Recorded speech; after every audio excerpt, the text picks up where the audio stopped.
right now at 7. Will a new strategy for contact tracing help tame a post-Thanksgiving surge? We're live with a new optimism.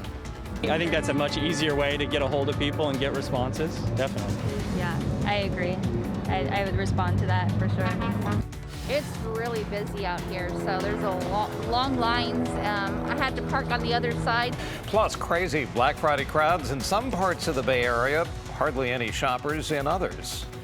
A lot mellower than I anticipated traditionally. But you feel everybody's taking precautions? I guess. Yeah. It could be better. Now brings some pressure. Mills to the end zone. Caught for the touchdown. It's Wilson. The thrilling big game finish between Cal and Stanford that only a few fans could see in person. Nothing was going to stop us. These players deserve support, and that's why we're here. Right now on the KPIX 5 News at 7 and streaming on CBS and Bay Area, health officials in San Francisco tonight are launching a new strategy to keep cases under control. And like many other things these days, it involves your phone. Good evening, I'm Brian Hackney. And I'm Andrea Nakano. KPIX 5's Andrea Borba is live in San Francisco with the hope behind this new plan. Andrea? Well, Andrea and Brian, it takes advantage of the fact that we all have our phones in our hands just about 24 hours a day, maybe except when we're sleeping right now, and takes advantage of the fact that people are used to doing things via text message. Perhaps they're reticent to answer a phone call, but they can still get their contact tracing done and help to slow the spread of this disease. The fight to trace the spread of COVID-19 is moving to text message. The more people that answer the call or text, the better our chances of getting control of the spread of COVID-19 in San Francisco and speeding up the reopening of our city. It's called a virtual assistant, and after a positive test, you could get a text message to your cell phone where you fill in the blanks for contact tracers without ever hearing their voice. Now we are in a large surge with infections that are more widespread across the city and reaching different populations, and our numbers have been increasing sharply. The city of San Francisco is now averaging 130 new cases of COVID-19 a day, more than 900 a week. Dr. George Rutherford, a UCSF epidemiologist, says this takes advantage of the cell phone permanently attached to most people's hands and frees up contact tracers to deal with those who are not so tech proficient. It's been used a lot on college campuses, where everybody walks around with their head down looking at their cell phone all day long.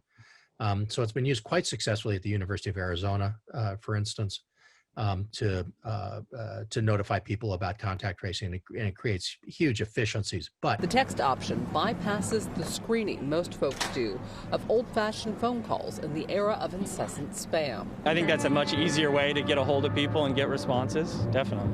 Yeah, I agree. I would respond to that for sure. Now, this virtual assistant program also helps you give your friends contact information, their phone number perhaps, if they were in close contact with you. It even helps you backdate to when you may have been asymptomatically spreading COVID-19 so they can help get some control of this disease as the pandemic wears on. Live in Union Square tonight, Andrea Borba, KPIX 5. Thank you so much, Andrea. And a live look at Oakland tonight. Alameda County has become the first county in the Bay Area to report more than 500 deaths because of COVID-19. And tonight in Santa Clara County, 76 violation notices have been given out to businesses for not following safety guidelines. Most of them were because they weren't following proper physical distancing. While the county ups patrols, it's also increasing testing to help meet the post-Thanksgiving testing demand. The county is adding more sites next week, including Los Gatos, Palo Alto, and Gilroy. People who got tested today say it went pretty smoothly. I scheduled it on Monday. Luckily, I got it today. So I'm happy the way it has been organized so far. Most of our test sites you do need to sign up for in advance, and we did see the sites filling up through the Thanksgiving weekend. We saw this spike in the summer, and it was hard to get back down. So the quicker we get it under control, the better off we'll be in the long run. We have posted more information on the new testing locations and the link to make an appointment on our website. You'll find the story on the front page of KPIX.com. A live look at traffic tonight on some Bay Area highways and bridges. Black Friday shoppers are still out there, but less of them than years past. Still, some popular hotspots saw their normal big crowds, while others only saw a trickle of shoppers. KPIX 5's Dawn Lin is at the premium outlets in Livermore for us tonight. Some shopping locations much busier than others. Here at the premium outlets in Livermore, pretty much packed. The only difference compared to previous years, people are wearing masks. The line for bargain hunters starts here on Interstate 580. These cars are trying to exit the freeway to get into the parking lot. Once inside, it's another 20 to 30 minutes of looking for a parking spot. It's really busy out here, so there's a long lines. I had to park on the other side. The lines get even longer once people are at the stores. About an hour to an hour and a half wait right now. This is the line for Michael Kors. I'll pan the camera here to show everywhere you turn, people are waiting in lines to get into the popular stores. There's always going to be that little bit of concern. UCSF's Dr. Peter Chin-Hong tells me over the phone outdoor shopping is low risk as long as everyone wears a mask and stands 6 feet apart. His concern is when people take off their masks to snack while waiting in lines. Being it's more of an outdoor environment, I'm willing to brave that. It's a very different experience at San Francisco's Union Square. Here's how it looked this morning. Very quiet compared to previous Black Fridays. There's a picket line outside of Macy's, so not too many people inside. There's a short line at Louis Vuitton. No lines at the other stores this morning. Some stores are still boarded up from previous protests. This is a different Black Friday. 2020 is a different Black Friday. Paul Panis runs a shop half a block away from Union Square. He's disappointed no lines outside of his store this year, but he understands the fear of COVID. We're living in a virtual world, and that's how we're going to get it, through our Instagram, through online. It appears the stores are doing their best to keep people safe. Store employees constantly coming out to the lines to remind folks to stand 6 feet apart. In Livermore, I'm Dawn Lin, KPIX 5. Well, tomorrow is Small Business Saturday, and local shops are hoping for a big turnout. The economic fallout from the pandemic has been especially hard for small businesses. They're banking on foot traffic tomorrow, but now, with physical distancing protocols in place, it's uncertain how sales will go. It's very difficult when you keep getting, obstacles thrown at us, and figuring out the way to pivot it's harder and harder every time a new mandate comes out. There's a lot of things going on right now. The key thing is to always support small business and always remember your community. The much anticipated big game between Stanford and Cal came down to the wire, and fans couldn't see the thrilling ending in person. Both teams looking for their first win, playing against their biggest rival. But inside the stadium, it was very unusual not to hear the roar of the Bay Area fans. Still, many of them found ways to watch from known vistas or through fences. I tried a lot of strategies to be inside the gate. I looked for Pac-12 positions that might be open that I could apply for. I was willing to do anything it took. And, we got her toe underneath the gate, so we're counting that as a win. Nothing was going to stop us. She's a senior at Cal this year. She deserves to be here. These players deserve support, and that's why we're here. As for the highlights, it came down to the wire. Late third quarter, tied at 17. Stanford drive extended after a Cal penalty, and Austin Jones dragged the pile into the end zone for his second touchdown, and the Cardinal up 7. Final minutes, the Axe on the line, and Cal facing a 3rd and goal. Chris Brown, he takes it in. The Bears had 241 yards on the ground, but they still needed that extra point to tie it. And for the second time in the game, Stanford blocked a kick. Just too many miscues for the Bears today, and the Cardinal ran out the clock to beat Cal 24-23. The Axe is headed back to the farm. Well, a California Christmas tradition may not happen this year, and it's not because of the coronavirus. Whales are overstaying their welcome in the Bay Area, which means that crab season is delayed.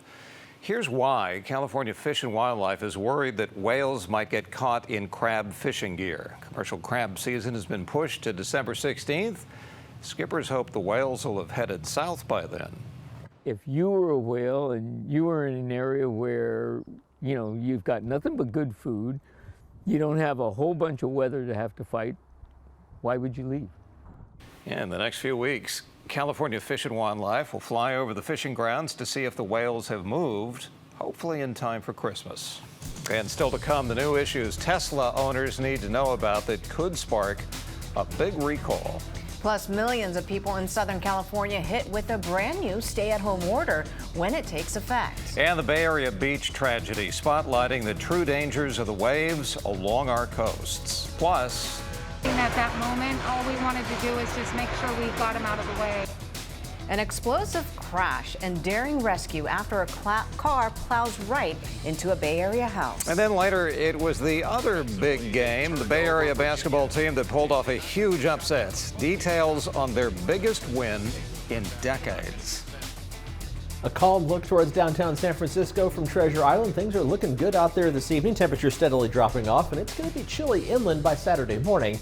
We'll take a look at how much we warm up through the rest of the weekend coming up in the forecast.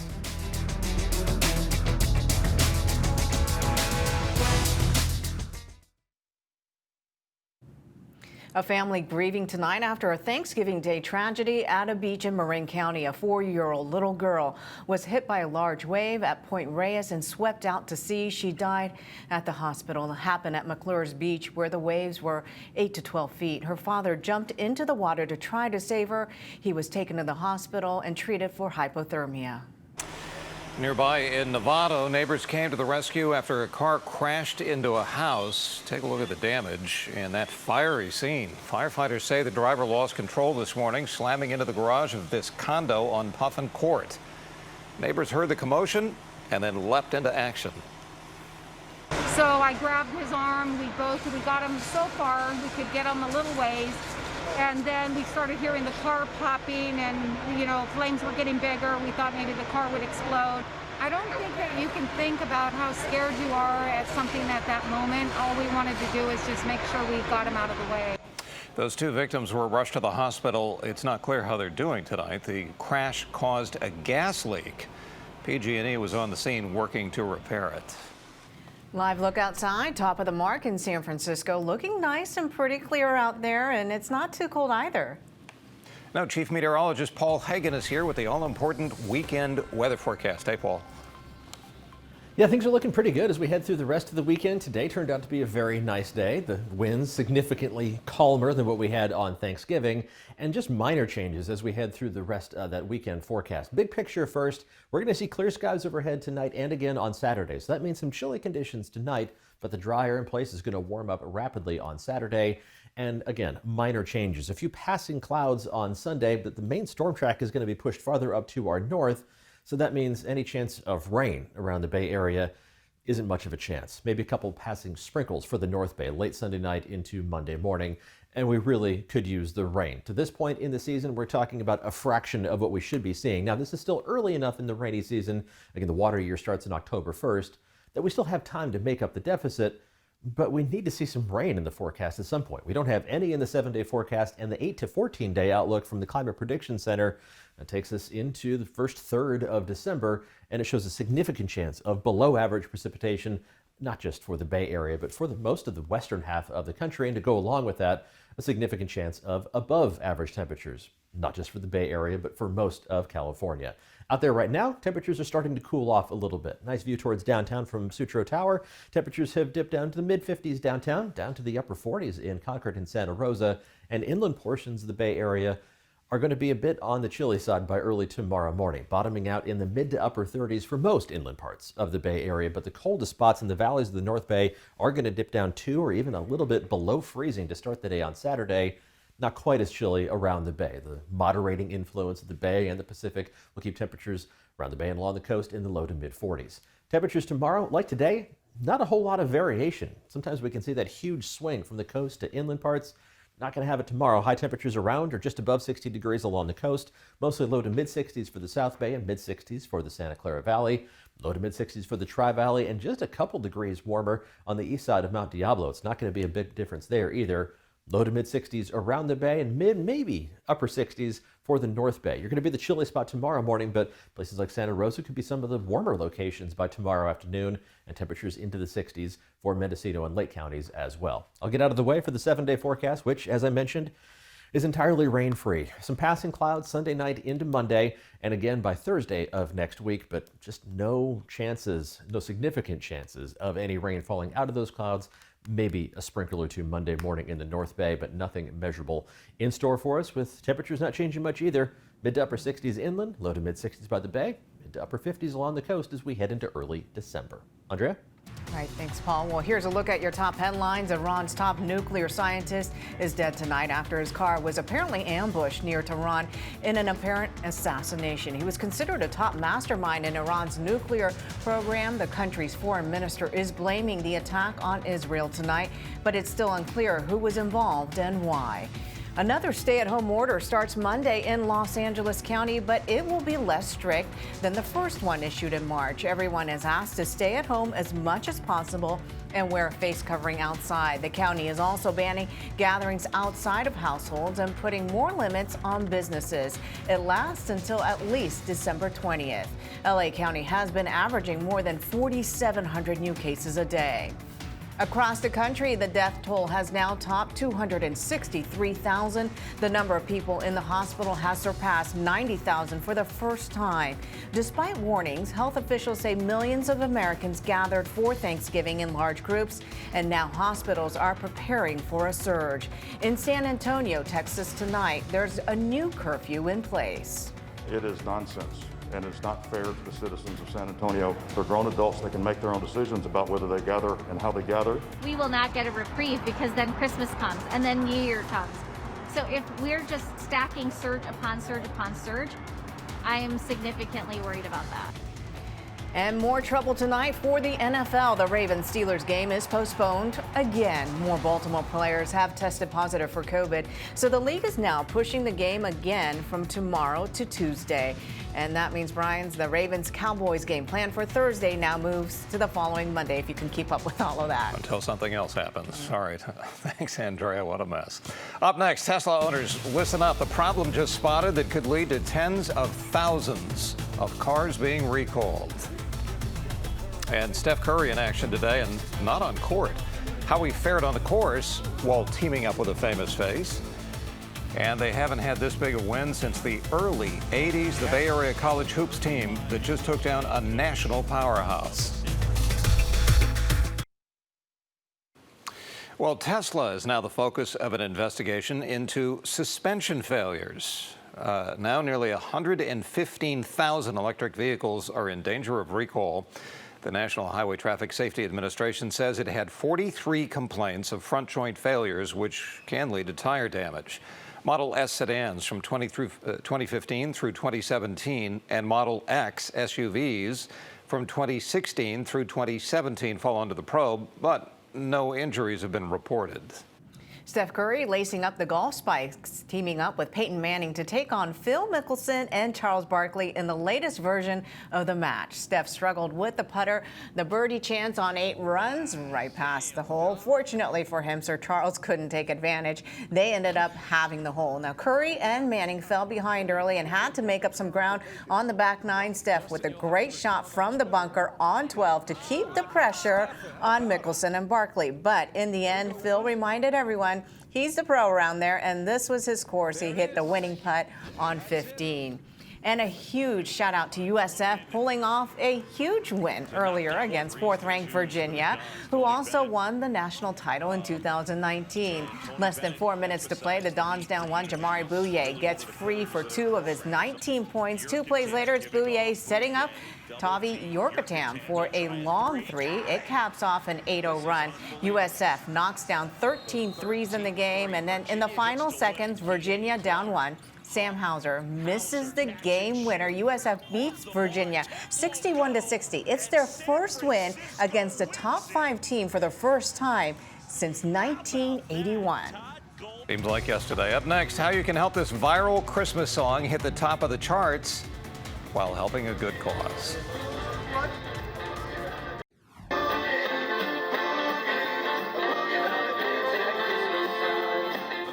A group of garbage collectors calling themselves the Dancing Bin Men from Britain started making these uplifting videos when the lockdowns first started, and now they hope their new tune, Boogie Round the Bins at Christmas Time, rises to be the UK's #1 Christmas single. It's available to stream and to download now. And best of all, proceeds from this are going to charity. Thanks for watching at 7 tonight. The news continues streaming on CBS and Bay Area. And we will be back here at 11. Good night. Good night. And here's some scenic from around the Bay Area. Oh, that's nice. See you at 11.